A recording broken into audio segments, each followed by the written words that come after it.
Hey guys, so once upon a time somebody had asked me what kind of games that I wanted to see remade. In fact, I was wearing this exact same sweatshirt when I answered that question.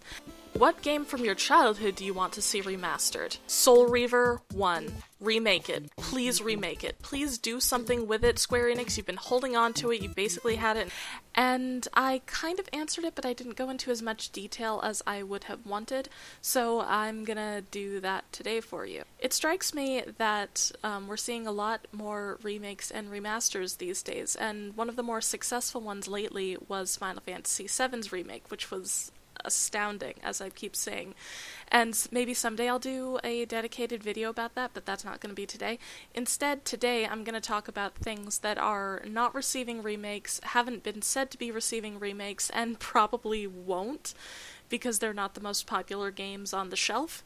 But I love them, and so I'm going to talk a little bit about games that I would want to see remade, and why they would be relevant. The thing that I think made Seven's remake really good was the messages about like corporate greed and environmentalism are super relevant to nowadays. No matter where you stand on that issue, it's still relevant to talk about in today's like political climate and news climate and all that. So I'm gonna go ahead and run you through games that I think should be remade and how I think that those games are relevant to today. Strap in. The first one that we're going to be taking a look at is Soul Reaver, which is one of my favorites, and I know that I did a Legacy of Kain video already. I love Legacy of Kain. Sorry, let's just all be thankful that I'm not making a video rating the vampiric lieutenants from hottest to nottest. One of the things that I like about Soul Reaver as opposed to the other entries in the series is that it's very straightforward. It doesn't really have as much of the time travel fuckery to it. You don't really need to have played Blood Omen in order to understand Soul Reaver.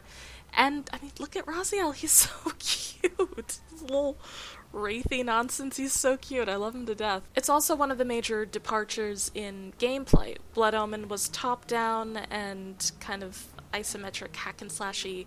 Blood Omen 2 kind of kept the hacky-slashy bits, but Soul Reaver 1 was the only one that was actually kind of more of a Metroidvania in terms of level progression, which was nice, and I liked that. I also liked the fact that the story was really straightforward. You are Raziel, go take revenge on your vampiric sire and also your brothers, and go have some interesting boss fights, and just wander around Nosgoth. It's been destroyed. Have fun. As for why you would want to remake this game nowadays, it strikes me that a lot of millennials and Gen Zs have a big problem with the people who came before them, so the baby boomers and Gen Xers. And Raziel has this huge problem with, the generation of vampires that came before him and their actions impacting his environment. And let's be honest, Raziel is the most dramatic little dude, and his entire woe is me speech at the beginning of Soul Reaver is very reminiscent of that sort of fatalistic millennial humor. Death would be a release next to this travesty. I would choose oblivion over this existence. I am destroyed. You are reborn. So emphasize the revenge aspect, polish up the gameplay, and boom, you've got your game of the year. Congratulations, well done. Next up is Galarians, and that's probably one of my more hard to define favorites, and also probably my most obscure one. It's kind of like if X-Men had more of a medical basis and wasn't as good. So you play as this teenager named Rion. He's like 14, and he wakes up in a hospital with amnesia and psychic powers, and a girl in his head named Lilia who keeps going like, please come save me, so you kind of have to do the Legend of Zelda thing and go rescue her. And during that time you kind of run across your principal antagonist of the Galarians, who are like these other psychic teenagers who are being sicked on you by Dorothy, a supercomputer that runs the hospital and ends up taking over the city because she has an AI and gets a god complex. She's incredible.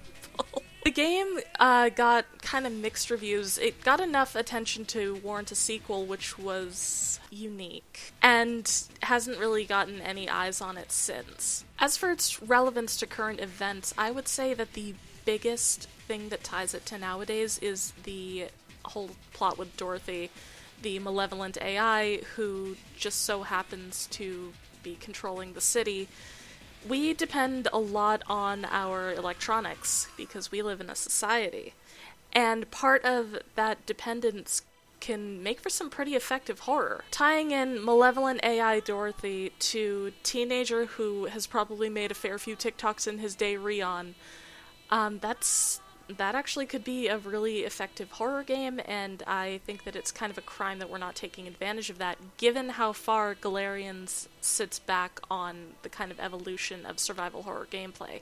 Lastly, I want to talk about Parasite II, which was a fantastic 2-game series. There was no third game. Shut up. You play as New York police officer Aya Bray, who ends up discovering that she has unique mitochondria, the powerhouse of the cell.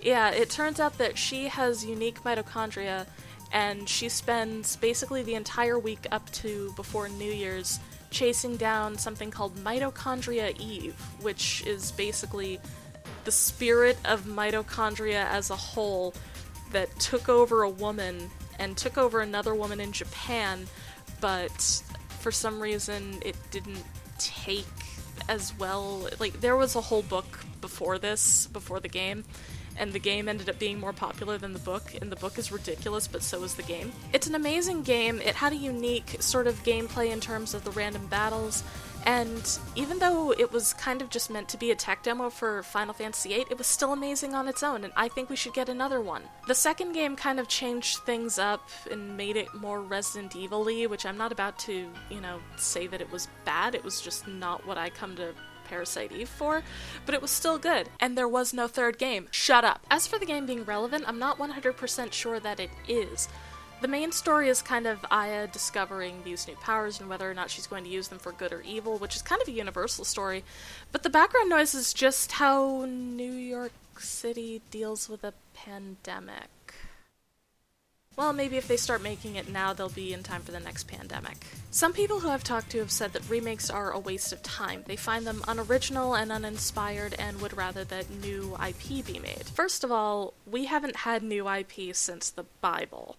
So everything is fanfiction of fanfiction, and that's just how things are. At the same time, I think that remakes and remasters do have a place in our time, because there are so many games that I can't play because I didn't think to buy them at the time, or I didn't know they existed, and nowadays they're like $130 on Amazon. Like, you can't find certain games anymore, and that's why remakes and remasters are so critical. They introduce these intellectual properties to an audience that might have never known them. So, what do you guys think?